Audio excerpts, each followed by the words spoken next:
the scream that tore through the night air outside the saloon in Ely, Nevada, would change two lives forever, though neither Caroline Turner nor Lucas Quinn could have known it as they stood frozen in the lamplight on that October evening in 1878.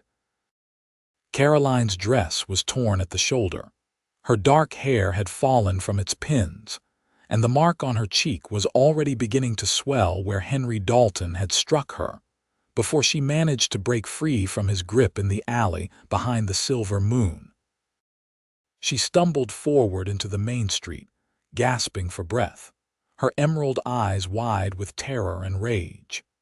Behind her, Dalton emerged from the shadows, his face twisted with fury and alcohol, his words slurring as he shouted accusations that would ruin any unmarried woman in a town as small as this. Lucas had been walking to his horse, ready to ride back to his ranch after delivering a load of cattle to the buyer in town. He was 26 years old, lean and weathered from years of hard work under the Nevada sun, his brown hair perpetually dusty from the trail. He had lost his wife Sarah 2 years prior to cholera, and since then he had moved through life like a man underwater, going through the motions but feeling nothing, caring about nothing except the work that kept him from thinking too much about the empty house waiting for him. But something in Caroline's scream cut through the fog that had surrounded his heart for so long. He moved without thinking, stepping between her and Dalton just as the man lunged forward. "That is enough," Lucas said, his voice low and steady. His hand rested on the gun at his hip, but he did not draw it.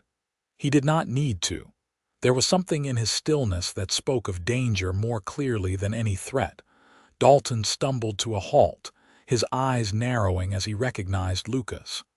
"This does not concern you, Quinn. That woman owes me. She led me on, made promises, and now she thinks she can just walk away."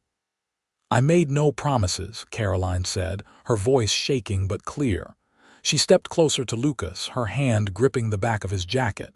"He grabbed me. I was walking home from the schoolhouse and he grabbed me and dragged me into the alley." Lucas felt her trembling through the fabric of his coat. He kept his eyes on Dalton, but his voice softened slightly when he spoke. "Get yourself home, Dalton. Sleep this off." "Not until she apologizes for leading me on," Dalton spat. "Everyone knows she has been alone too long. A woman like that, teaching school but no husband, no prospects. She was practically begging for attention."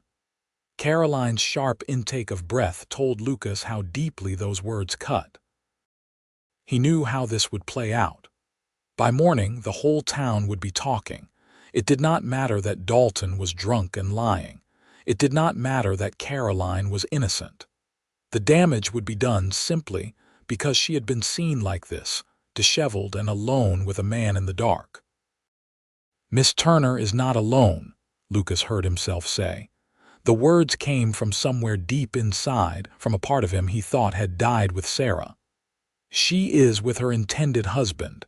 We were just stepping out for some air when you accosted her." The silence that followed was absolute. Caroline's hand tightened on his jacket. Dalton's mouth fell open. Even the piano music from the saloon seemed to pause. "What?" Dalton finally managed. "Miss Turner and I are engaged to be married," Lucas said, the lie coming easier now. "We have been keeping it quiet, but given your behavior tonight, I think it is time everyone knew. If you have something to say about my future wife, Dalton, you can say it to me." The change in Dalton's demeanor was immediate. Whatever he might say about an unmarried schoolteacher, he would not dare speak against Lucas Quinn's intended bride. Lucas had a reputation as a fair man, but not one to cross. His ranch was successful, his word was good, and his skill with a gun was well known even though he rarely drew it. Dalton backed away, muttering apologies that sounded more like curses, and disappeared into the night. Lucas stood still until he was certain the man was gone. Then he turned to face Caroline. She was staring up at him with those remarkable green eyes, her lips parted in shock. She was beautiful, he realized with a distant sort of surprise. He had seen her around town, of course, had even spoken to her a few times when she came to buy supplies, but he had never really looked at her. Now he saw the intelligence in her gaze, the strength in the set of her jaw despite her fear, the proud way she held herself even with her dress torn and her hair in disarray. "I am sorry," he said quietly. "I should have asked your permission before saying that, but it was the only way I could think to protect your reputation. By tomorrow, Dalton will have told everyone what happened. If they think you are engaged to me, it will stop the worst of the gossip. And if we are not actually married?" Caroline asked, her voice steadier now. "Eventually, people will notice that there was no wedding. Then the gossip will be even worse." Lucas had already thought of that. He had thought of it the moment the lie left his lips, and he had accepted what it meant. "Then I suppose we will have to get married, unless you have another solution." Caroline studied his face for a long moment. He could see her thinking, weighing her options. She was 23 years old, he knew, and had been teaching at the Ely schoolhouse for 3 years. She had come from somewhere back east, he had heard, after her family died. She had no one, just as he had no one. They were both alone in this world. "I do not love you," she said finally, with an honesty that he found oddly refreshing. "I do not love you either," he replied. "I loved my wife and she is gone. I do not expect to love anyone else." "Then why would you do this?"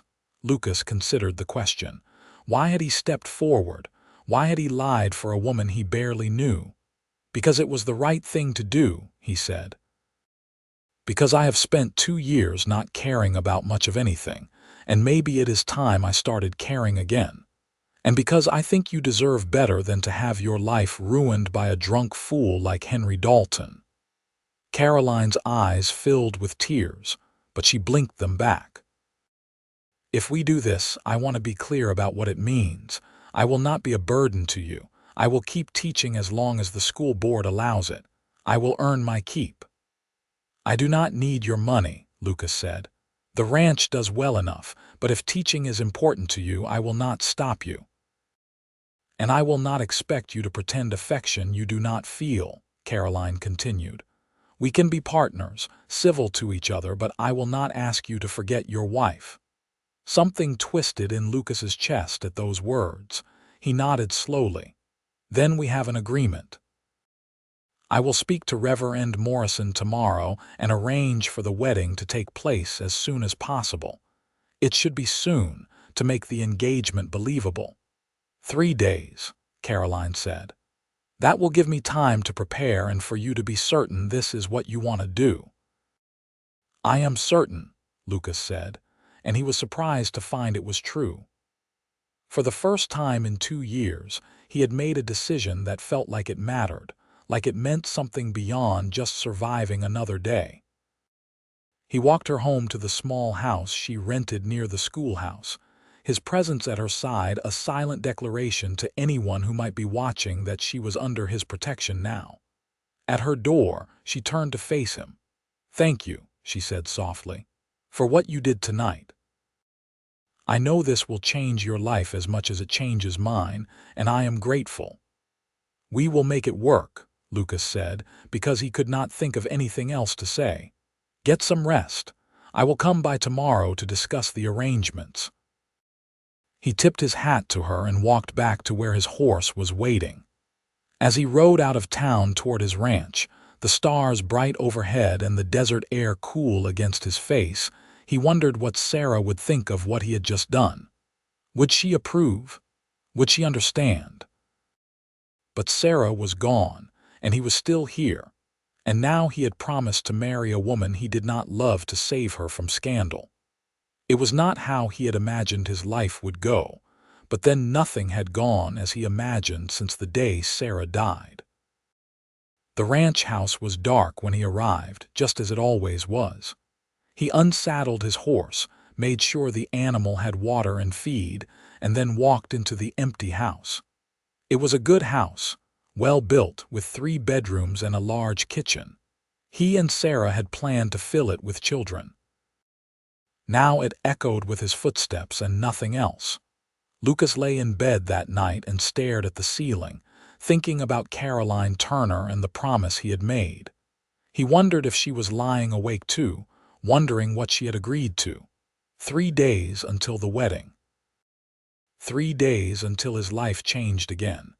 He had thought nothing could touch him anymore, that the grief had built such walls around his heart that nothing could reach him. But tonight, when he heard Caroline scream, something had broken through. Not love, no, but something. A sense of purpose, maybe. A reminder that there was still a world out there beyond his grief and people in it who needed help. Morning came too quickly. Lucas was up before dawn, as always, tending to the animals and checking the fences. His ranch hand, old Pete Henderson, arrived as the sun was rising and gave him a curious look. "Heard something interesting in town last night," Pete said as he saddled his horse. "Heard you were getting married." News traveled fast in Ely. Lucas should have expected that. "It is true," he said. "To Miss Turner, the schoolteacher." Pete let out a low whistle. "That was quick. Did not know you were courting anyone." "We kept it quiet," Lucas said, the lie coming easier with practice. "The wedding will be in 3 days." "Well, I will be damned," Pete said, but he was grinning. "It is about time, boss. 2 years is long enough to mourn. Miss Sarah would want you to move on." Lucas did not respond to that. He did not want to talk about Sarah, did not want to explain that this marriage had nothing to do with moving on and everything to do with doing what was right. Instead, he finished his morning work and then rode back into town to speak with Reverend Morrison. The Reverend was a kind man in his 50s who had presided over Sarah's funeral. He looked surprised when Lucas explained that he wanted to arrange a wedding, but he asked no uncomfortable questions. They set the date for Saturday morning, 3 days away, and the Reverend promised to make the announcement at Sunday service. Next, Lucas went to find Caroline. She was at the schoolhouse, teaching a classroom full of children their letters. He waited outside until the lunch break, watching through the window as she moved among the students, patient and gentle with each one. She was good at this, he could see. She had found her calling. When the children ran outside for their lunch, Caroline came to the door. She looked tired, as though she had not slept much either, but she held herself with dignity. "I have spoken to Reverend Morrison," Lucas said. "Saturday morning at 10 o'clock. He will perform the ceremony at the church." Caroline nodded. "I will be ready. Is there anything you need me to do?" "Just be there," Lucas said. "Unless you have changed your mind, it is not too late to back out."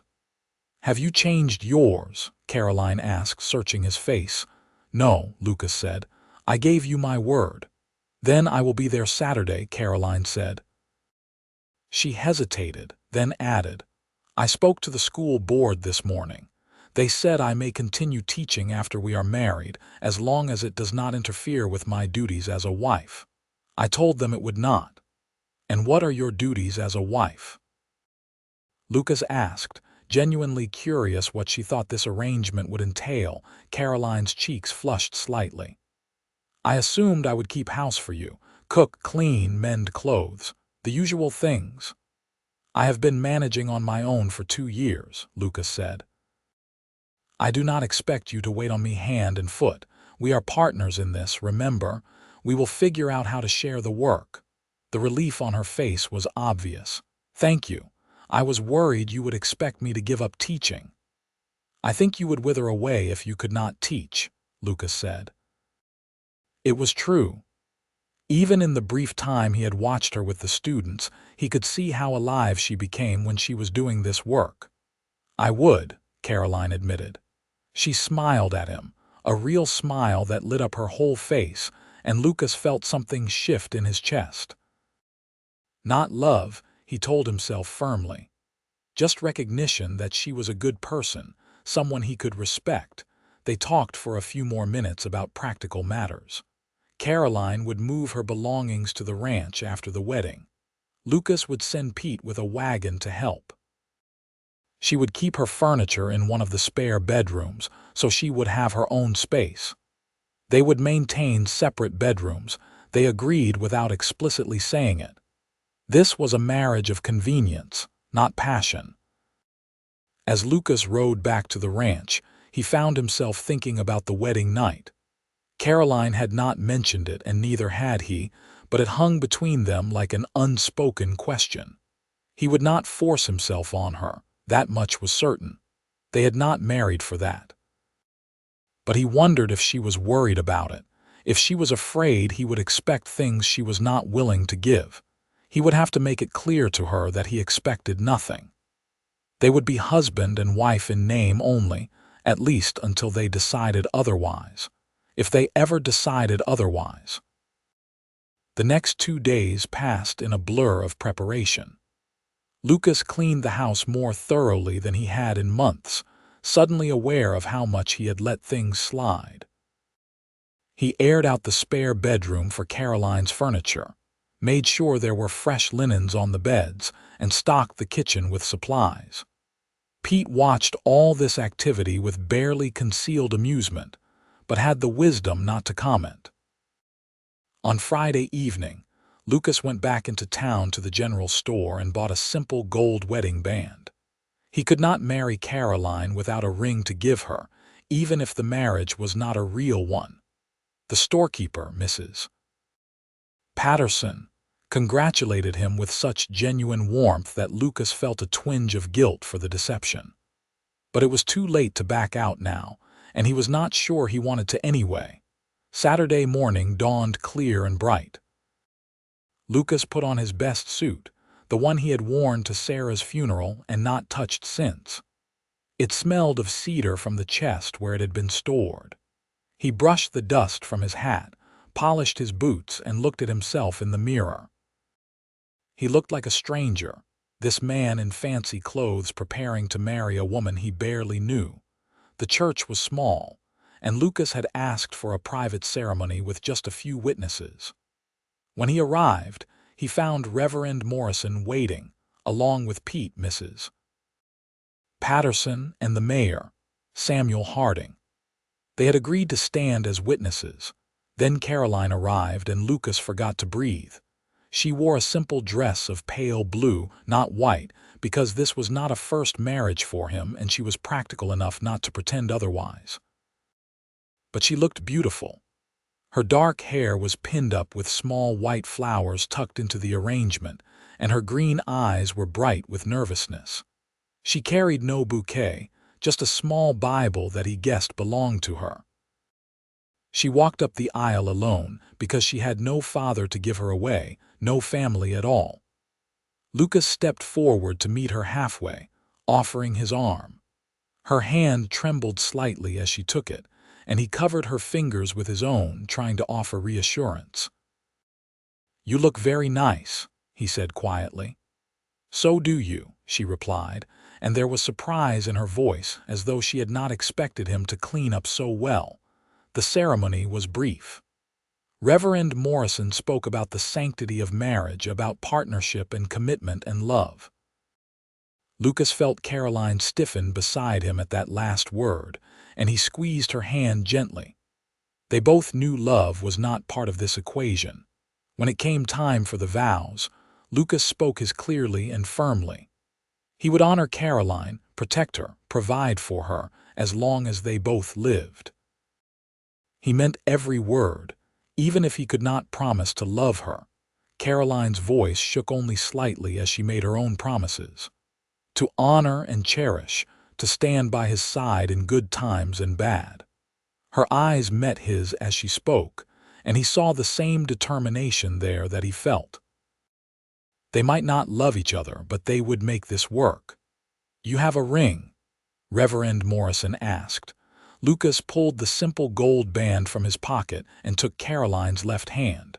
Her fingers were slender and pale against his weathered, calloused ones. He slid the ring onto her finger, and it fit perfectly.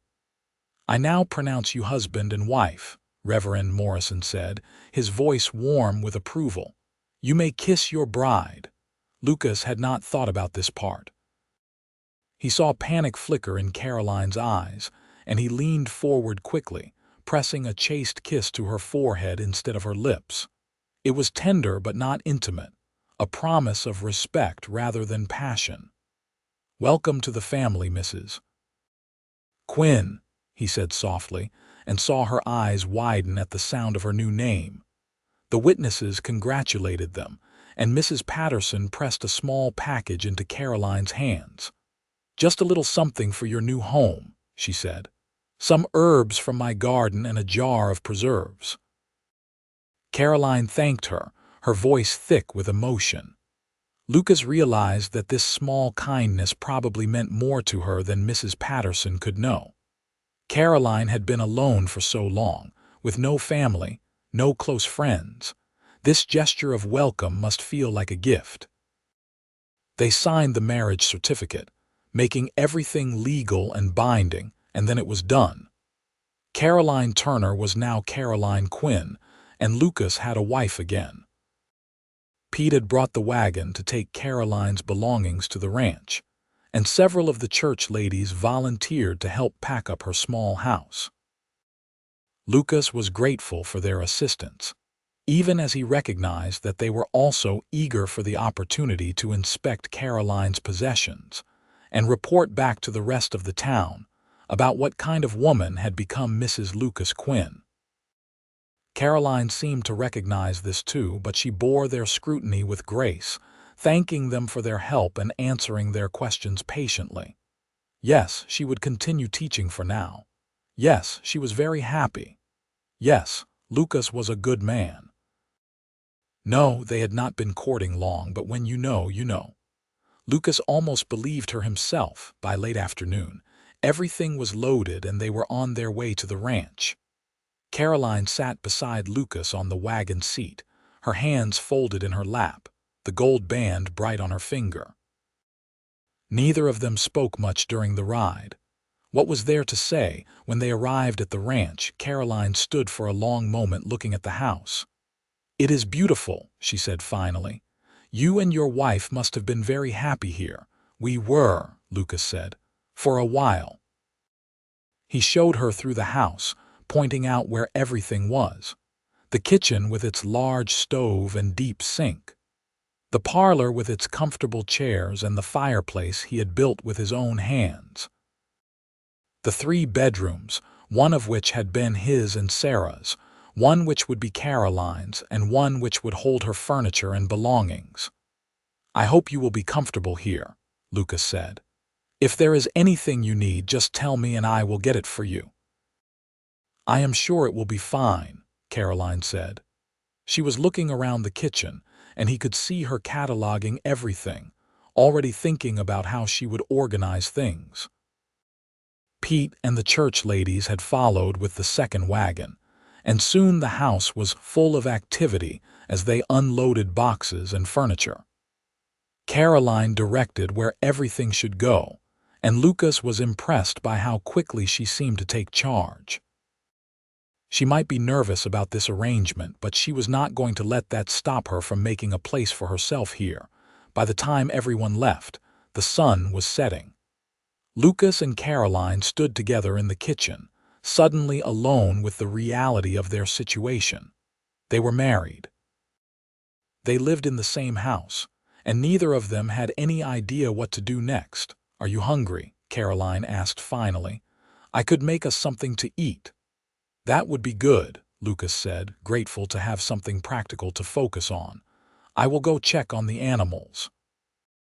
He escaped outside, needing a moment to process everything that had happened. He had been married this morning. He had a wife now. The house was no longer empty. It should have felt like a betrayal of Sarah, but somehow it did not. It felt like something else, something he could not quite name yet. When he came back inside, the smell of cooking food filled the kitchen. Caroline had found the supplies he had stocked and was making a simple meal of beans and bacon with fresh bread from the batch Mrs. Patterson had brought. She moved around the kitchen with efficiency, clearly comfortable with this kind of work. They ate in silence, the only sounds the clink of silverware and the crackle of the fire. It was not an uncomfortable silence, Lucas thought. Just the quiet of two people who did not yet know each other well enough for easy conversation. After dinner, Caroline insisted on washing the dishes. Lucas dried them, and they worked side by side in a strange domestic harmony. When everything was clean and put away, they both stood awkwardly in the kitchen, neither quite ready to address the elephant in the room. Finally, Caroline took a deep breath. "I think I will retire for the night. It has been a long day." "Of course," Lucas said quickly. "If you need anything, my room is just down the hall." "Thank you," Caroline said. She hesitated, then added, "And thank you for everything else. For today, for keeping your word, for giving me a home. I know this is not what either of us expected for our lives, but I promise I will do my best to be a good wife to you." "You do not have to thank me," Lucas said. "And Caroline, I want you to know that I do not expect anything from you tonight, or any night unless you want it. We married to protect your reputation, not because of any physical desire. You have your own room, your own space. You are safe here."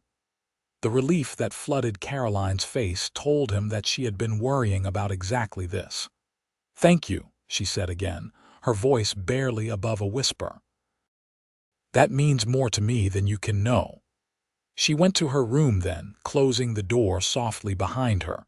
Lucas stood in the kitchen for a long time, listening to the sounds of her moving around, settling in. He thought about Sarah, about the life they had shared in this house. Then he thought about Caroline, alone in her room, probably just as confused and uncertain about all of this as he was. He had married her to save her reputation. That was all this was supposed to be. A good deed, a favor for someone in need. So why did it feel like something more?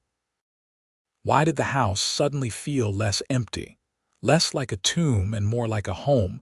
Lucas went to his own room and lay down, still fully dressed. Through the wall, he could hear Caroline moving around in her room. The sounds were different from the silence he had grown used to. Different, but not unwelcome. He wondered what tomorrow would bring. Would they fall into some kind of routine? Would they learn to live together comfortably, or would it always be this awkward? He had no answers, only questions and the strange, unsettling feeling that his life had just taken a turn he had not expected. But he had given his word, and Lucas Quinn was a man who kept his promises. He would make this work, for Caroline's sake if not for his own. He owed her that much. In her room, Caroline sat on the edge of the bed and stared at the gold ring on her finger. She was married. To a man she barely knew, a man who had married her out of duty rather than love. She should feel trapped, she thought. She should feel like she had traded one kind of prison for another. But she did not. Instead, she felt something she had not felt in a very long time. Safe. Lucas Quinn was a good man. She had seen that tonight when he told her he expected nothing from her.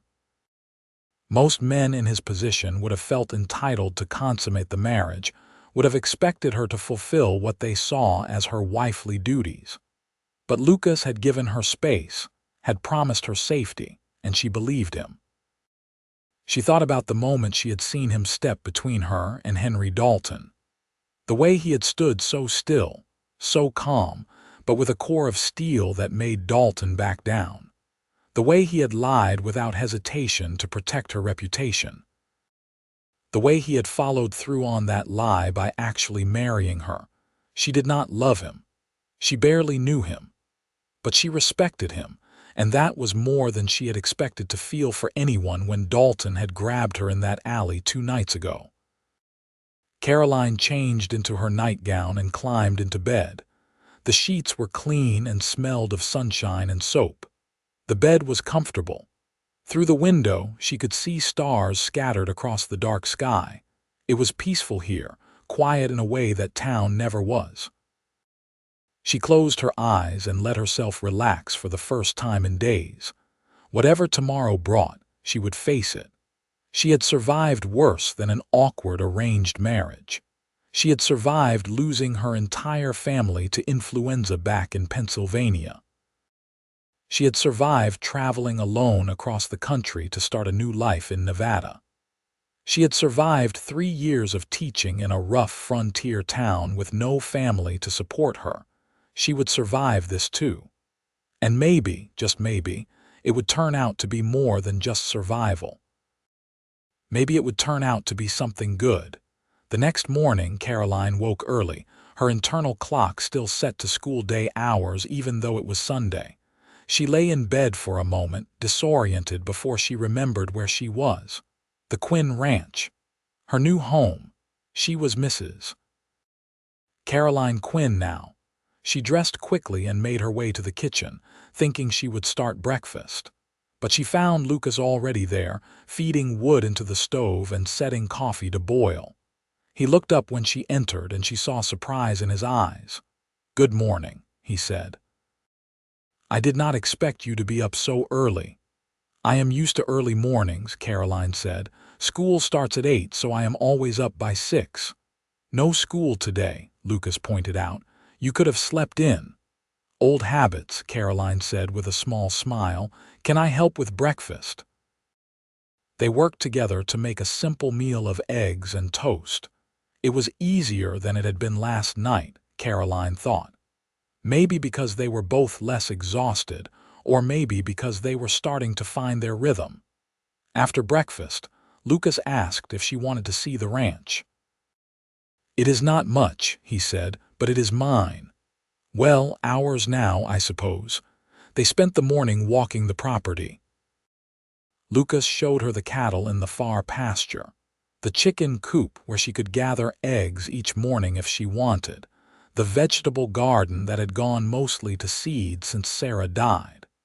He showed her the barn where he kept his horses and the workshop where he did repairs. Caroline listened and asked questions, genuinely interested. She had grown up in a city, had never lived on a ranch before, but she was a quick learner. Lucas found himself enjoying explaining things to her, seeing her intelligent eyes light up with understanding. "It is a lot of work for one person," Caroline observed as they walked back toward the house. "Pete helps," Lucas said. "And during Roundup I hire extra hands, but yes, it is a lot. I do not mind, though. The work keeps me busy. Keeps you from thinking too much?" Caroline asked, and there was understanding in her voice that told him she knew what it was like to use work as a shield against pain. "Something like that," Lucas admitted. They fell silent for a moment, then Caroline said, "I should tell you something. About why I came to Ely, why I had no family at the dance that night." "You do not have to tell me anything you do not want to," Lucas said quickly. "I want you to know," Caroline said. She stopped walking and turned to face him. "My parents and my 2 younger sisters all died of influenza within a week of each other. I was 19, and I had been away visiting my aunt when it happened. By the time I got home, they were already buried. I had nothing left there, just memories and pain, so I sold everything and came west. I saw an advertisement for a teaching position in Ely, and I thought it sounded far enough away to start over." "I am sorry," Lucas said, and he meant it. He knew what it was like to lose everyone you loved. "I tell you this because I want you to understand that I know what grief looks like," Caroline continued. "I know that you married me despite still mourning your wife, and I do not take that lightly. I will not try to replace her in your heart. I know I could not even if I tried." Lucas looked at her, this brave woman who had lost so much and still managed to hold herself together, to build a new life in a harsh place. "Sarah died of cholera," he said, surprised to find himself wanting to share this with her. "It came on so fast. One day she was fine, and 3 days later she was gone. I have spent the last 2 years feeling like I died too, like I was just going through the motions of being alive without actually living. "And now," Caroline asked softly. "And now I do not know," Lucas admitted. "But when I heard you scream that night when I stepped between you and Dalton, I felt something. Not love," he added quickly, not wanting her to misunderstand, "but something. Like maybe I could care about things again, about people, about life. Does that make sense?" "It makes perfect sense," Caroline said. "After my family died, I felt numb for so long. Teaching was what brought me back. Having a purpose, people who needed me. Maybe that is what this is for you. A purpose, someone who needs you." "Maybe," Lucas said. He started walking again, and Caroline fell into step beside him. "But I want you to know that this is not just about me. You are not here to fix me or save me or whatever. We are partners, remember? We help each other." "I would like that," Caroline said. "I have been alone for a long time. It would be nice to have a partner." They spent the rest of Sunday settling into their new arrangement. Caroline organized her belongings and started making small changes to the house. Nothing major, just little touches that made it feel more lived in. She put flowers in a vase on the kitchen table. She rearranged the books on the shelf in the parlor so they were in alphabetical order. She found a pretty cloth in one of her boxes and used it as a tablecloth for dinner. Lucas watched these small transformations with mixed feelings. Part of him wanted to object, to say that Sarah had arranged things a certain way and he did not want them changed. But another part of him recognized that Caroline needed to make this house her home too, and that meant putting her own stamp on it. Besides, he realized with a pang of guilt, he could barely remember how Sarah had arranged things. 2 years was a long time, and his memories of the life they had shared were starting to blur around the edges. That evening, after dinner, they sat together in the parlor. Lucas had some leather that needed mending for a saddle, and Caroline had brought her sewing basket. They worked in companionable silence, the only sounds the crackle of the fire and the occasional comment about their work. It felt almost normal, Lucas thought. Like they had been doing this for years rather than just one day. How was that possible? "What are you thinking about?" Caroline asked, looking up from her sewing. Lucas hesitated, then decided honesty was best. "I am thinking that this feels more normal than it should. We barely know each other, but sitting here like this feels almost comfortable." "I was thinking the same thing," Caroline admitted. "Maybe it is because neither of us is pretending. We both know why we are here, what this marriage is. There is no pressure to feel things we do not feel." "Maybe," Lucas said, but he found himself wondering if that was entirely true. Because sitting here with Caroline, watching the firelight play across her face as she concentrated on her sewing, he felt something. Not love, no. But something warm and good, something that felt like the first thaw after a long winter. Monday morning, Caroline returned to teaching. Lucas insisted on driving her to town in the wagon, even though she said she could walk. "You are my wife now," he said. "People will expect me to look after you." At the schoolhouse, he helped her down from the wagon and walked her to the door.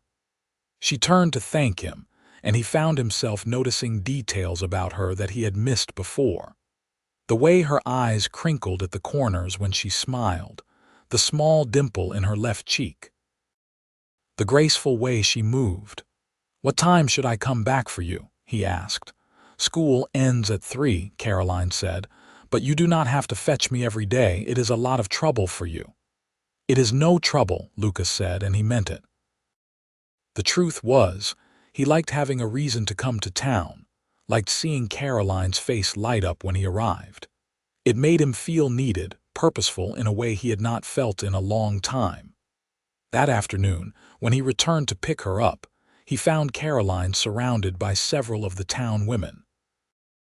They looked up when he approached, their expressions curious and assessing. Lucas nodded politely to them, then offered his arm to Caroline. "How was your first day back?" he asked as they walked to the wagon. Interesting, Caroline said, a hint of amusement in her voice. I answered more questions about you than I taught reading and arithmetic. What kind of questions? How we met, how long we have been courting, why we kept it secret, whether you are as taciturn at home as you are in town. Caroline glanced up at him, her eyes dancing with mischief. I made up a very romantic story about how you rescued me from a runaway horse and we fell madly in love. Lucas nearly stumbled.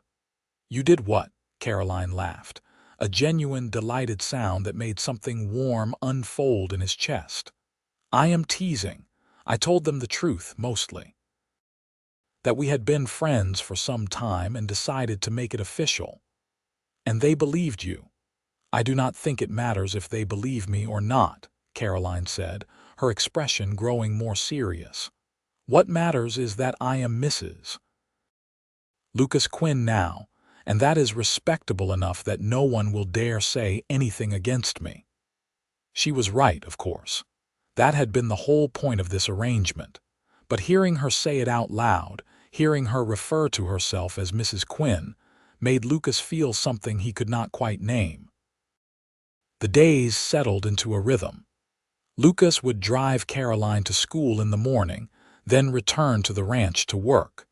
Pete had finally stopped giving him knowing looks and accepted that the boss had remarried. Lucas would do his work, sometimes riding out to check on the cattle or mend fences, sometimes working in the barn or the workshop.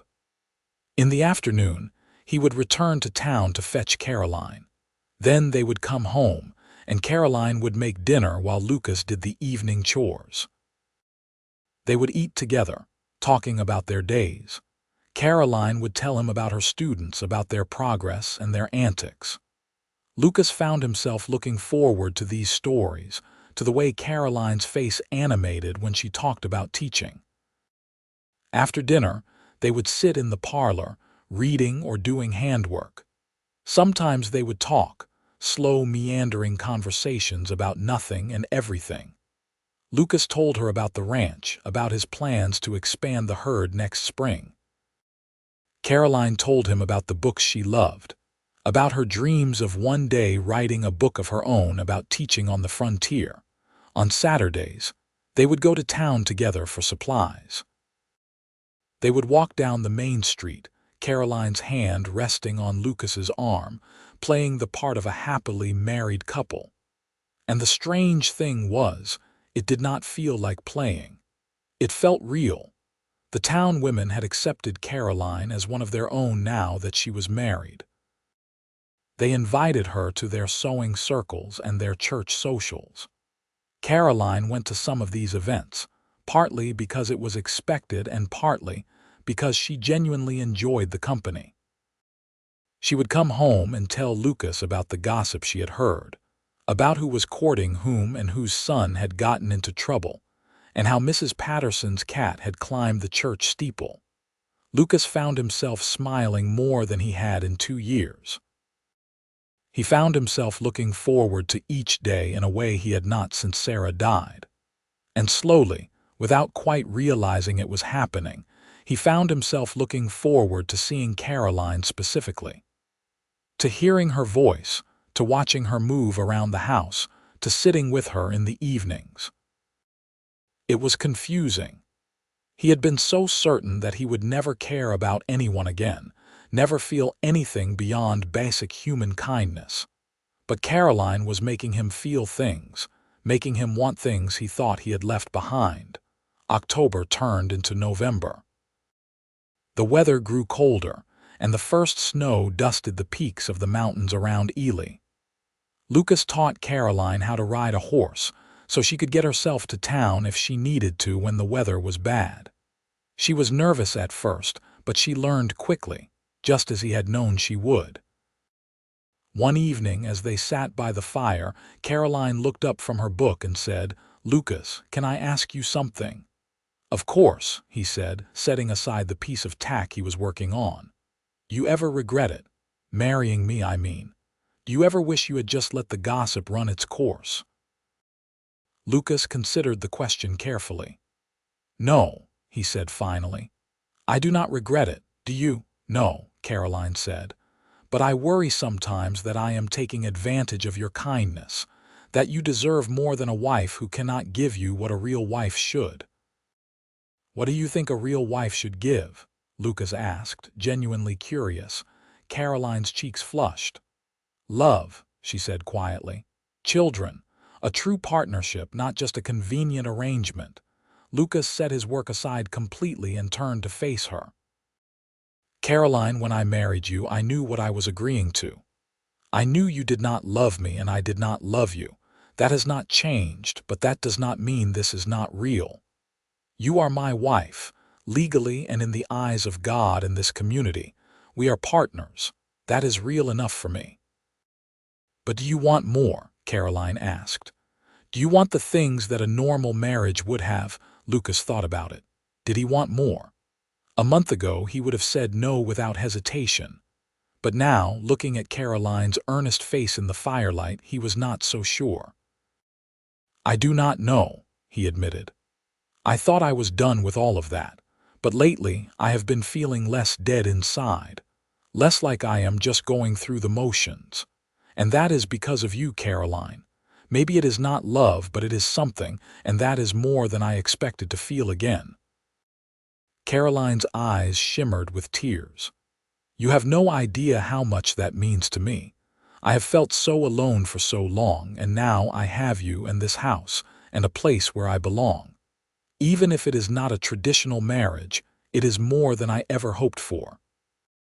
Lucas reached out and took her hand, a gesture that had become natural between them over the past weeks. "Then let us stop worrying about what we should feel or what a normal marriage should be. Let us just be what we are, whatever that is." Caroline squeezed his hand. "I would like that." They sat there for a long moment, hands clasped, looking at each other. And Lucas felt it again, that warmth in his chest, that sense of something growing between them. He did not know what to call it, but it felt good, felt right. November passed and December arrived. Caroline decorated the house for Christmas, bringing in evergreen branches and making paper chains with her students that she hung around the parlor. Lucas found himself enjoying these small festivities more than he thought possible. Sarah had loved Christmas, and after she died, he had ignored the holiday entirely. But Caroline's quiet joy was infectious. On Christmas Eve, they sat by the fire after dinner, and Caroline gave him a present. It was wrapped in brown paper and tied with string, nothing fancy, but Lucas was touched that she had thought of him. Inside was a new pair of leather gloves, lined with soft wool. "I noticed yours were wearing through," Caroline said. "I hope they fit." Lucas tried them on. They fit perfectly. "Thank you," he said, genuinely moved. "I did not expect anything." "It is Christmas," Caroline said with a smile. "Of course I would get you something."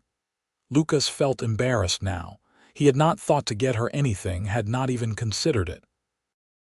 But he stood up and went to his room, returning a moment later with a small wooden box. "I made this," he said, feeling awkward. "It is not much, but I thought you might like it." Caroline opened the box and gasped. Inside was a wooden pen, beautifully carved with a design of flowers and vines. It was the kind of detailed work that took hours, and Lucas had done it in the evenings after Caroline went to bed, carving by lamplight in his room. "Lucas, this is beautiful," Caroline breathed.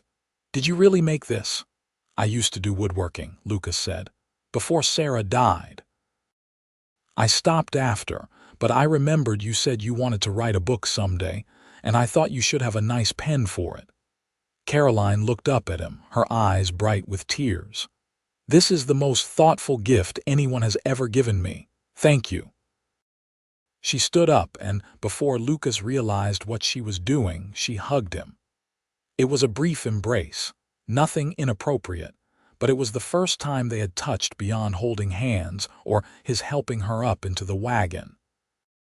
Lucas stood frozen for a moment, then slowly brought his arms up to hug her back. She was warm and soft against him, and she smelled like the lavender soap she used. Lucas felt his heart start to pound, felt that warmth in his chest expand into something bigger, something that scared him a little. When Caroline pulled back, her cheeks were flushed. "I am sorry," she said. "I did not mean to be forward." "It is all right," Lucas said, his voice coming out rougher than he intended. "It is Christmas." They spent Christmas Day quietly, just the two of them. Caroline made a special dinner with a small roast that Lucas had gotten from town, and they ate by candlelight. It was peaceful, comfortable, and Lucas realized that he was happy. Truly happy, for the first time in 2 years. That night, lying in his bed, Lucas admitted to himself what he had been denying for weeks. He was falling in love with his wife. It terrified him. He had thought he could never love anyone again, that his heart had been buried with Sarah. But Caroline had somehow slipped past his defenses, had brought him back to life without him even realizing it was happening. He did not know what to do with this realization. Caroline had married him as a favor, to save her reputation. She had been clear that she did not love him, did not expect love from him. If he told her how he felt, he might ruin the comfortable partnership they had built. She might feel pressured, might feel like she owed him something. But keeping it secret felt like lying, and Lucas had never been good at lying. He decided to wait, to think about it more. Maybe these feelings would fade. Maybe he was just confusing gratitude and companionship for love. He would give it time, he told himself. He would be patient. But patience became harder as the winter wore on. Everything Caroline did seemed designed to make him fall deeper in love with her, even though he knew she was not doing it on purpose. The way she sang softly to herself while cooking. The way she read to him in the evenings from her favorite books. The way she laughed at his awkward jokes. The way she touched his arm when she wanted his attention, casual and comfortable. In January, a bad storm hit Ely. The snow fell for 3 days straight, and Lucas could not take Caroline to school. They were trapped in the house together, and Lucas thought it might drive him mad, being so close to her all the time, watching her move around in her comfortable house dress with her hair down, unable to tell her how he felt. On the second day of the storm, they were sitting in the parlor when Caroline asked, "Do you miss her, Sarah?" Lucas was surprised by the question. Caroline never asked about Sarah, had always given him space to grieve privately. "Yes," he said honestly, "but not the way I used to. At first I missed her so much it felt like I could not breathe. Now I miss the life we had, the future we planned, but the pain is not as sharp as it was." "That is good," Caroline said. "Not that you do not miss her, but that the pain is fading. You deserve to be happy again, Lucas." "Do you ever miss your family?" Lucas asked. "Your parents and sisters?" "Every day," Caroline said. "But like you said, the pain is not as sharp anymore. I have a new life now, a different future than I imagined. It is not worse, just different. Are you happy?" Lucas asked, and he held his breath waiting for her answer. Caroline looked at him, really looked at him, and something shifted in her expression. "Yes," she said slowly. "I am happy. Happier than I have been in a long time. You have given me that, Lucas. You have given me a home and safety and companionship. I am grateful for it every day." "You do not have to be grateful," Lucas said. "You have given me just as much, maybe more." "What have I given you?" Caroline asked, sounding genuinely puzzled. "A reason to live again," Lucas said simply. "Before you, I was just existing, going through the motions. But you have brought me back to life, Caroline. You have made me care about things again, about the ranch, about the future, about other people, about myself." Caroline's eyes filled with tears. "Lucas." He moved before he could stop himself, crossing the space between them and taking her hands in his. "I know this is not what we agreed to," he said. "I know we said this was just a partnership, nothing more. But Caroline, I have to tell you the truth. I am falling in love with you." The words hung in the air between them. Caroline stared at him, her eyes wide with shock. For a terrible moment, Lucas thought he had made a horrible mistake, that he had ruined everything. Then Caroline whispered, "You are." "I am," Lucas said. "I did not mean to, did not plan to. But you have been so kind and brave and wonderful, and I cannot help it. I love the way you care about your students. I love the way you hum while you cook. I love your laugh and your smile and the way you look at the world like it is full of possibilities. I love you, Caroline." The tears spilled over and ran down Caroline's cheeks. "I do not know what to say." "You do not have to say anything," Lucas said quickly. "I did not tell you because I expect you to say it back. I just could not keep it secret anymore. It felt like lying, and I have never lied to you. I will not expect anything to change between us if you do not want it to. We can go on just as we have been." "Lucas, stop," Caroline said. She pulled one hand free and touched his face, her palm warm against his cheek. "Let me speak." Lucas fell silent, his heart pounding so hard he thought it might break through his ribs. "When you married me, I thought I would never love again," Caroline said.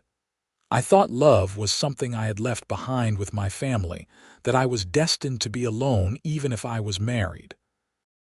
But Lucas, you have been so patient with me, so kind. You have never pressured me, never made me feel like I owed you anything.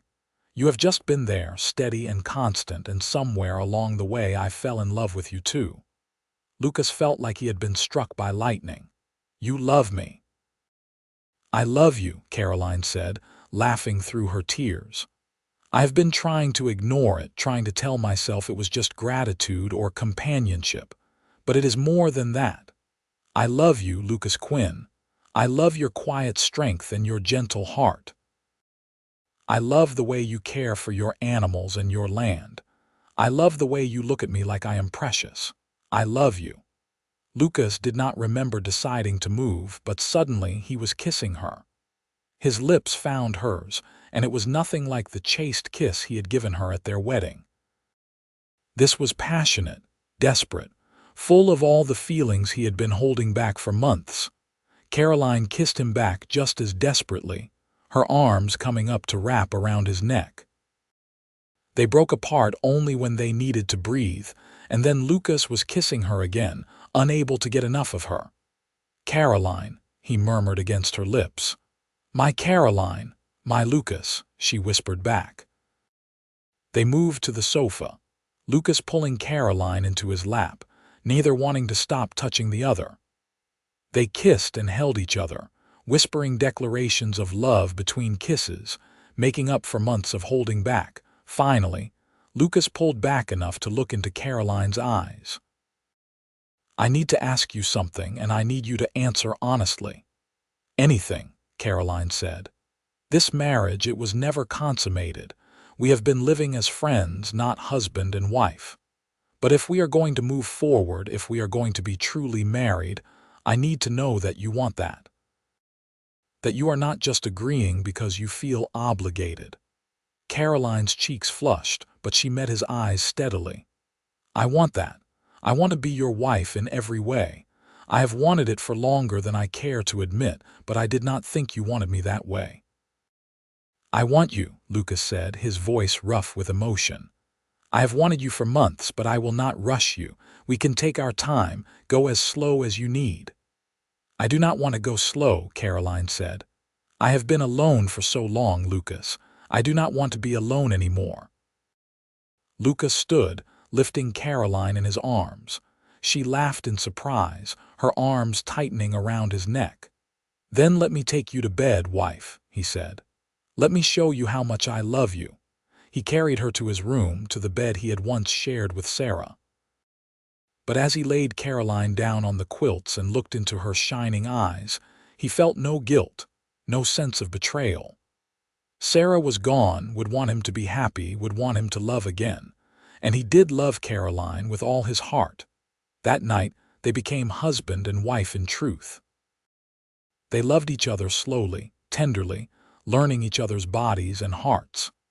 Caroline had been nervous at first, but Lucas was patient, and soon nervousness gave way to passion.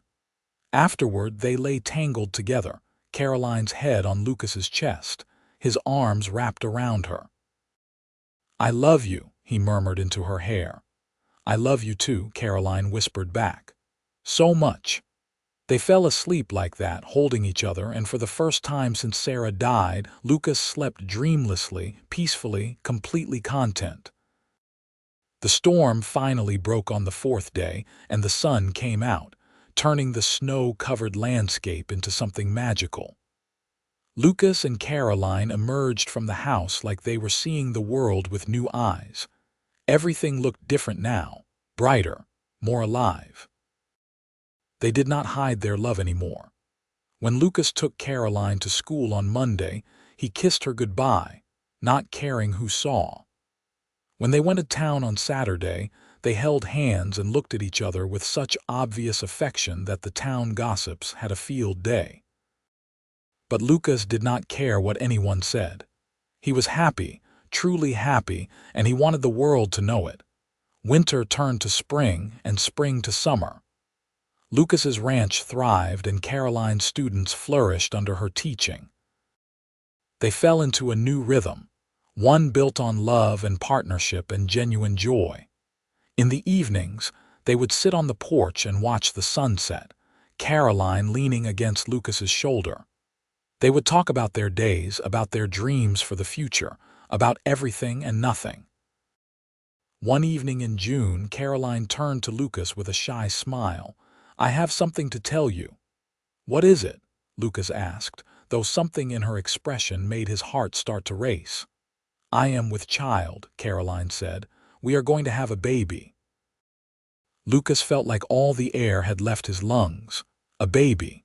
He was going to be a father. He pulled Caroline into his arms, holding her tight. "Are you sure?"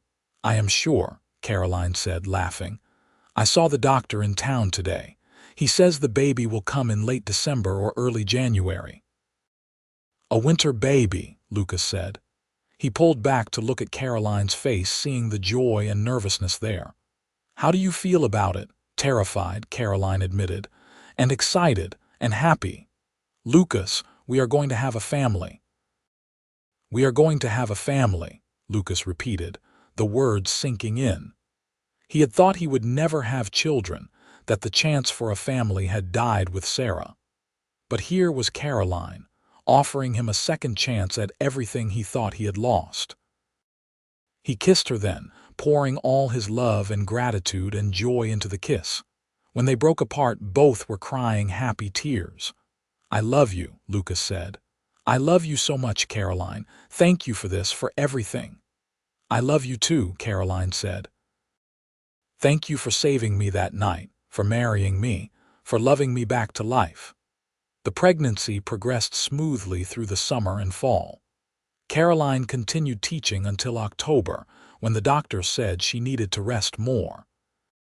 Lucas fussed over her constantly, making sure she did not overexert herself, and Caroline found his concern endearing rather than annoying. They prepared the third bedroom as a nursery, painting it a cheerful yellow and filling it with the cradle that Lucas built with his own hands.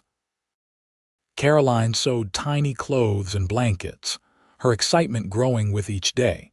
In late December, with snow falling softly outside, Caroline's labor began. Lucas rode frantically to fetch the doctor and Mrs. Patterson, who had agreed to help with the birth. Then he paced the parlor, listening to the sounds from the bedroom and feeling more helpless than he ever had in his life. It seemed to take forever, but finally, just after midnight on Christmas morning, he heard the sound he had been waiting for, the cry of a newborn baby. Mrs. Patterson came out of the bedroom, her face tired but smiling. "You have a son," she said. "A healthy, strong boy, and your wife is fine, just tired." Lucas nearly collapsed with relief. "Can I see them? Give me a minute to get things cleaned up, then you can come in." When Lucas finally entered the bedroom, he found Caroline propped up against the pillows, looking exhausted but radiant. In her arms was a tiny bundle wrapped in a blue blanket. She looked up when Lucas entered, her face glowing with love. "Come meet your son," she said softly. Lucas approached slowly, almost afraid to breathe. Caroline pulled back the blanket, revealing a tiny red face, a shock of dark hair, and impossibly small fingers curled into fists. "He is perfect," Lucas breathed. He sat on the edge of the bed and reached out to touch the baby's hand. The tiny fingers wrapped around his much larger one, and Lucas felt his heart expand in a way he had not known was possible. "What should we name him?" Caroline asked. They had discussed names, of course, but had not decided on anything definite. Now, looking at this tiny miracle, Lucas knew exactly what his son should be called. "Samuel," he said, "after my father, Samuel Quinn." "Samuel," Caroline repeated, smiling. "I love it. Welcome to the world, Samuel." The baby made a small sound and Caroline laughed. "I think he approves." Lucas leaned over and kissed Caroline's forehead. "Thank you," he said. "Thank you for him, for this family, for everything." "Thank you for rescuing me," Caroline said. "For marrying me even though you thought you would never love again. For loving me back to life just as I loved you back to life." They sat together, the three of them. A family born from tragedy and duty but held together by genuine love. Outside, the snow continued to fall, blanketing the world in white. But inside the ranch house, everything was warm and bright and full of hope. As the years passed, Samuel grew into a bright, energetic boy with his mother's green eyes and his father's quiet strength. He loved the ranch, loved following Lucas around and learning about the cattle and the horses. He loved his mother's stories and the way she could make anything interesting, from the stars in the sky to the bugs in the garden. When Samuel was 3, Caroline gave birth to a daughter they named Grace, after Caroline's mother. Grace was quieter than Samuel, more thoughtful, but she had a stubborn streak that reminded Lucas of Caroline. 2 years after Grace came another son, Thomas, who was bold and adventurous and kept them all on their toes. The ranch prospered under Lucas's careful management. He expanded the herd, built a bigger barn, and hired more hands to help with the work. Caroline stopped teaching at the schoolhouse after Samuel was born, but she still tutored children in town who needed extra help, and she finally started writing that book she had always dreamed of. Life was not perfect. There were hard times, dry summers and harsh winters, sick animals and failed crops. But through it all, Lucas and Caroline faced everything together, their love growing stronger with each challenge they overcame. On their 10th wedding anniversary, Lucas took Caroline back to the spot where he had first stepped between her and Henry Dalton. The silver moon was still there, though under new management. The alley looked the same, narrow and dark. "You remember that night?" Lucas asked, holding Caroline's hand. "How could I forget?" Caroline said. "It was the night my whole life changed, the night you saved me." "I did not save you," Lucas said. "I just gave you a chance. You saved yourself, Caroline. You were brave enough to accept my proposal, smart enough to make a new life for yourself, strong enough to love a broken man back to health."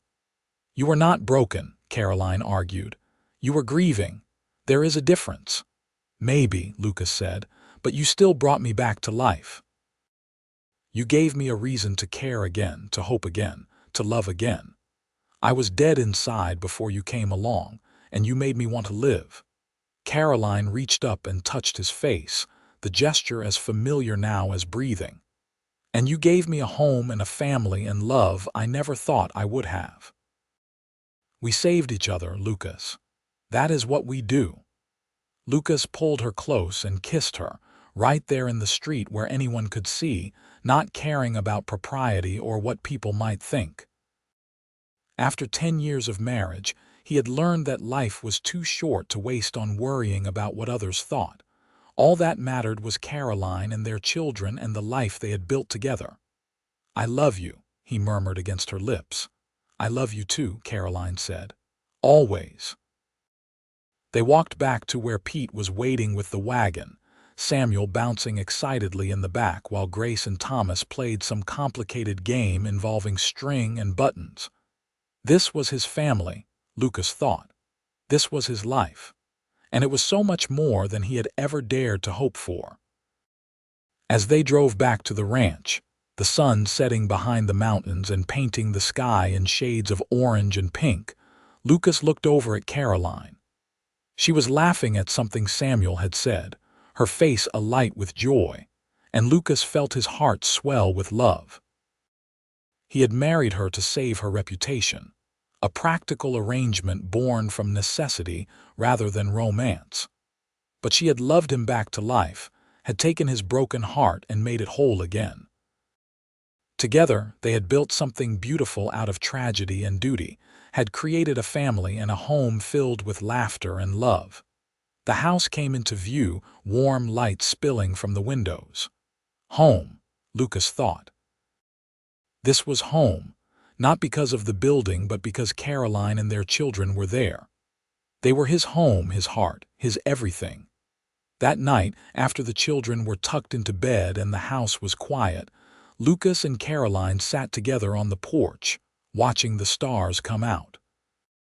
Caroline leaned against him, her head on his shoulder, and Lucas wrapped his arm around her, holding her close. "You ever think about how different our lives could have been?" Caroline asked softly. "If Dalton had not grabbed me that night, if you had not stepped in, if we had not gotten married?" "Sometimes," Lucas admitted, "but I try not to think about it too much. I prefer to focus on what we have rather than what might have been." "We are very lucky," Caroline said. "We are," Lucas agreed. "But I think we also made our own luck. We chose to make this work. We chose to fall in love. We chose to build this life together." Caroline tilted her head back to look at him, and even in the darkness, he could see the love shining in her eyes. "It was a good choice. The best choice," Lucas said. He kissed her softly, tenderly, with all the love that had grown and deepened over 10 years of marriage. When they broke apart, he rested his forehead against hers. "Thank you for choosing me, Caroline. Thank you for loving me. Thank you for rescuing me," Caroline said. "Not just that night, but every day since. You rescue me from loneliness and fear and doubt. You make me feel safe and loved and cherished." "That is what love is supposed to do," Lucas said, "and you do the same for me." They sat there for a long time, wrapped in each other's arms, listening to the sounds of the night. Inside the house, their children slept peacefully, dreaming whatever dreams children dream. Tomorrow would bring new challenges, new joys, new moments to share. But tonight, everything was perfect. Lucas thought about the man he had been 10 years ago, hollow and hurting, going through the motions of life without really living. That man seemed like a stranger now.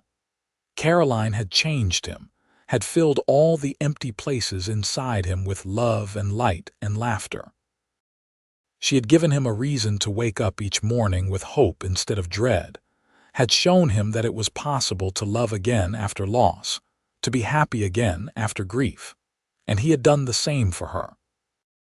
He had given her safety and security, yes, but more than that, he had given her a place to belong.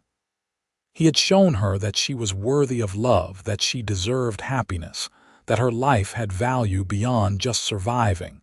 They had saved each other, just as Caroline said. Not in some grand, dramatic gesture, but in 1,000 small ways over 10 years. In the morning, coffee made just right. In the hand held during a thunderstorm.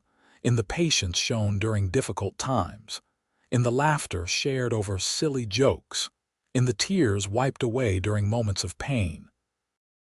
In the constant, steady presence that said without words, "I am here, I see you, I love you." This was what marriage was supposed to be, Lucas thought. Not just passion, though they had plenty of that. Not just duty, though they both took their commitment seriously. But partnership, friendship, love that grew deeper and richer with time.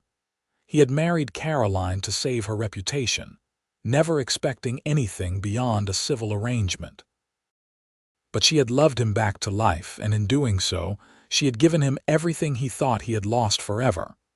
A family, a home, a future worth living for. The stars wheeled overhead in their ancient dance, and the night air was cool and sweet. Inside the house, Samuel stirred in his sleep and called out, and Caroline moved to go to him, but Lucas stopped her. "I will go," he said. "You stay here and enjoy the quiet." He found Samuel tangled in his blankets, caught in some dream. Lucas gently straightened the covers and smoothed his son's hair back from his forehead. "Shh, it is all right. Papa is here." Samuel settled immediately, reassured by his father's presence. Lucas stood there for a moment, looking down at his boy. 10 years ago, he could not have imagined this moment, could not have conceived of the love he felt for this child. But life had a way of surprising you, of giving you things you did not know you needed. He checked on Grace and Thomas too, making sure they were sleeping peacefully. Then he returned to the porch, to Caroline, to the woman who had changed everything. "All quiet?" she asked. "All quiet," Lucas confirmed. He pulled her back into his arms. "Come to bed soon. It is getting cold out here." "In a minute," Caroline said. "I just want to enjoy this moment a little longer. Sometimes I still cannot believe this is my life, that I have all this." "Believe it," Lucas said. "You deserve every bit of happiness you have, Caroline, every bit and more." They stayed on the porch for a while longer, neither wanting to break the spell of the peaceful evening. But eventually the cold drove them inside, and they made their way to their bedroom, the room they had shared for 10 years, the room where they had learned each other and loved each other and built their life together. As Lucas climbed into bed beside Caroline, as she curled against his side with her head on his chest, as her breathing slowed into the rhythm of sleep, he thought about how grateful he was for that October night in Ely, Nevada, when a scream had broken through his grief and changed his life forever. He had married her to save her reputation, yes, but she had loved him back to life, and that was the real miracle. That was the real story. Two broken people who had found each other in the darkness and chosen to step into the light together, to build something beautiful from the ashes of their separate griefs. Lucas pressed a kiss to the top of Caroline's head and closed his eyes, content and happy and more in love than he ever thought possible. This was his life now. This was his family, and he would be grateful for it every day for the rest of his life. The years continued to pass in Ely, Nevada, in the house on the ranch where Lucas Quinn and Caroline Quinn raised their family. Samuel grew into a fine young man who took over more and more of the ranch work as Lucas got older. Grace became a teacher like her mother, taking over the schoolhouse when old Mrs. Henderson finally retired. Thomas moved to San Francisco to study law, but he came home for holidays, filling the house with stories of city life. And through it all, Lucas and Caroline remained each other's constant companions, their love growing even deeper with each passing year. They faced hardships together, droughts and harsh winters, sick children and failed crops, the deaths of friends and the challenges of aging. But they also celebrated joys, weddings and grandchildren, good harvests and prosperous years, anniversaries and birthdays and all the small moments that make up a life. On their 25th wedding anniversary, their children threw them a party at the ranch. The house was filled with people, friends and neighbors and family, all there to celebrate the couple who had become pillars of the community. There was music and dancing and far too much food, and Lucas and Caroline stood in the middle of it all, holding hands and marveling at the life they had built. "Can you believe it has been 25 years?" Caroline asked, looking up at her husband. His hair was more gray than brown now, and there were lines around his eyes, but to her, he was just as handsome as the day he had stepped between her and Dalton. "It feels like yesterday and forever ago all at once," Lucas said. He pulled her into his arms for a dance, not caring that they were the oldest couple on the floor. "Best 25 years of my life." "Mine too," Caroline said. She rested her head against his chest, listening to the steady beat of his heart. "Thank you for rescuing me all those years ago." "Thank you for loving me back to life," Lucas replied. It had become their refrain over the years, the words they said to each other on anniversaries and birthdays, and sometimes just on random Tuesday afternoons. A reminder of where they had started and how far they had come. As they danced, surrounded by the family and community they had built, Lucas thought about the scared, broken man he had been 25 years ago. He could barely remember that person anymore. Caroline had healed him so thoroughly that the grief and pain of losing Sarah had become just a memory, sad but no longer overwhelming. He would always love Sarah, would always be grateful for the time they had together. But his life was with Caroline now, and he could not imagine it any other way. The party continued late into the night, but eventually people began to drift home, hugging Lucas and Caroline and thanking them for their hospitality. When the last guest had left and the children had finished cleaning up, Lucas and Caroline found themselves alone on the porch, just as they had been so many nights over the years. 25 years, Caroline said again, shaking her head in wonder. "When I think about that terrified woman in the alley, I can hardly believe I am the same person." "You are not the same person," Lucas said. "You are stronger, braver, more confident. But you were always those things, Caroline. You just needed the chance to show it." "We have built a good life, have we not?" Caroline asked. "The best life," Lucas confirmed. He took her hand and brought it to his lips, kissing her knuckles gently. "I would not change a single moment. Not even the hard times?" Caroline asked with a slight smile. "Not even those," Lucas said. "Because we faced them together, and they made us stronger. Every challenge we overcame, every hardship we endured, it brought us closer. I would not trade that for an easier path." They sat in comfortable silence for a while, watching the stars and listening to the night sounds of the ranch. The cattle lowing in the distance, the horses moving in the barn, the wind rustling through the trees. Home, Caroline thought. This was home, and it always would be. More years passed. Samuel married a sweet girl from town, and they had 3 children who filled the ranch with noise and laughter. Grace married the new doctor who came to Ely, and they settled nearby. Thomas came home from San Francisco with a wife of his own, and they built a house on part of the ranch land. The Quinn family grew and flourished, and Lucas and Caroline were at the center of it all, the foundation on which everything else was built. On their 30th anniversary, Lucas gave Caroline a book.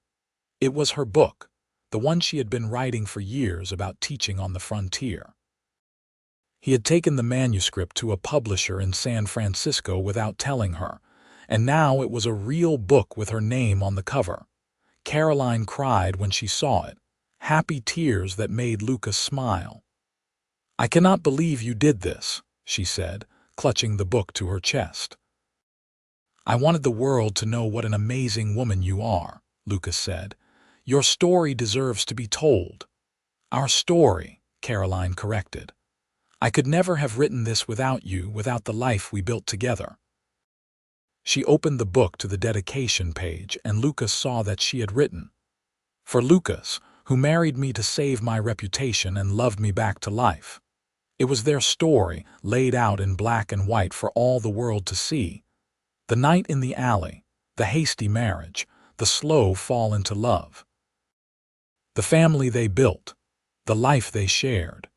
It was all there, honest and true, a testament to what 2 people could create when they chose love over fear. Caroline's book became a success, selling copies all over the West. People wrote to her, sharing their own stories of love found in unlikely places. Young women wrote to thank her for showing that it was possible to build a good life even after tragedy. And always, Caroline would write back, sharing wisdom gained from 30 years of marriage to Lucas Quinn. They grew old together, Lucas and Caroline. Their hair turned white, their steps slowed, their bodies grew frail, but their love never diminished. If anything, it grew stronger, refined by time and trials into something pure and unbreakable. When Lucas was 70 years old, he had a scare. A pain in his chest sent Caroline running for the doctor, and for a few terrifying hours, she thought she might lose him. But he recovered, the doctor said, thanks to his strong heart and stubborn will. And the doctor added with a knowing look, thanks to a wife who loved him enough to fight death itself for him. "You are not allowed to leave me," Caroline told Lucas when they were alone, her voice fierce with love and fear. "We have a deal, remember? We face everything together."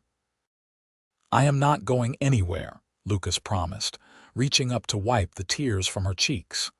"I will be here as long as you need me." "Then you will be here forever," Caroline said, "because I will always need you." They had been married for 42 years when Lucas finally passed away. It was peaceful in his sleep, with Caroline beside him as she had been every night for over 4 decades. He was 78 years old, and he died happy, surrounded by the family he loved. Caroline was devastated, of course. Losing Lucas felt like losing half of herself, like the world had suddenly gone dark and cold. But she was not the terrified young woman in the alley anymore. She was strong, brave, capable. Lucas had taught her that. Their love had taught her that. She lived for 6 more years after Lucas died, staying in the ranch house and being surrounded by her children and grandchildren and great-grandchildren. She wrote another book, this one specifically about her love story with Lucas. And on the last page she wrote, "He married me to save my reputation, but I loved him back to life. And in doing so, he loved me back to life too. We saved each other day by day, year by year for over 40 years. That is what true love is. Not a moment, but a lifetime of moments, chosen over and over again. I will love Lucas Quinn until my last breath and beyond, into whatever comes next. He was my partner, my friend, my love, my life. And I am grateful for every single day we had together." Caroline Quinn died peacefully in her sleep at the age of 81, surrounded by photographs of her family, and holding the wooden pen Lucas had carved for her so many years ago. She was laid to rest beside Lucas in the cemetery overlooking Ely, Nevada, the town where their story began. On their shared headstone, their children had inscribed simple words, "Together forever." 2 souls who found each other in the darkness and chose to walk into the light hand in hand. And in Ely, for generations to come, people would tell the story of Lucas and Caroline Quinn, the rancher and the schoolteacher who married to save her reputation, and ended up finding the kind of love that songs are written about. It became a local legend, a reminder that sometimes the best love stories start in the most unlikely ways, and that true love is not about grand gestures but about choosing each other, every day, no matter what. The ranch stayed in the Quinn family, passed down through Samuel and his children. The house stood strong against wind and weather, sheltering new generations of Quinns. And sometimes, on quiet evenings, when the light was just right, people swore they could see 2 figures sitting on the porch, holding hands and watching the sunset together. Lucas and Caroline still choosing each other, still loving each other, even beyond death. Their story lived on, told and retold, a testament to the power of love to heal and transform and redeem.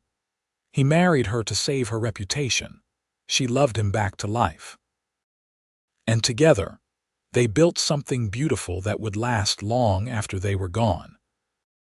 In the end, that was all anyone could ask for: to love and be loved, to build a life with someone who saw you at your worst and chose to stay anyway, to leave behind a legacy of love that would inspire others long after you were gone.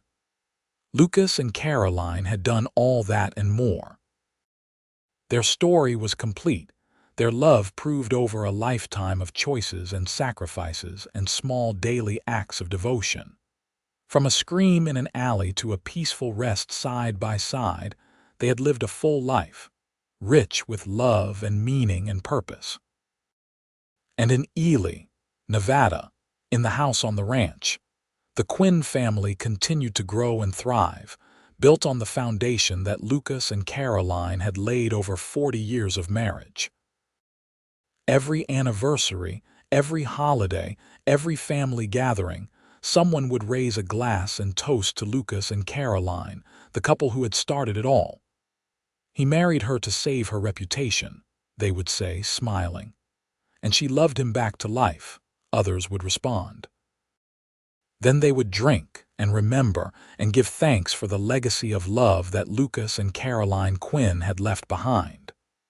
A legacy that would endure for generations, inspiring others to choose love, to choose hope, to choose each other no matter what obstacles stood in the way. This was their story. A love story set in the Wild West, born from tragedy and duty, but ultimately about two people who found in each other exactly what they needed to heal, to grow, to live fully and love deeply. It was a story with a happy ending, the best kind of ending, where love triumphed and two lonely souls found their home in each other. And it all started with a scream in the night, a man who stepped forward when it mattered, and a choice to save someone who desperately needed saving. Everything else flowed from that one moment of courage, that one act of kindness, that one decision to do what was right even when it cost something. Lucas and Caroline's love story proved that sometimes the best things in life come from the most unexpected places, that it is possible to love again after loss, and that choosing to help someone, even a stranger, can change not just their life but yours as well. Their story was complete. Their love was eternal, and their legacy lived on in every Quinn who came after them, in every person inspired by their story to be brave, to be kind, to love deeply and without reservation. He married her to save her reputation. She loved him back to life. And together, they lived happily ever after, which is exactly how all the best love stories should end.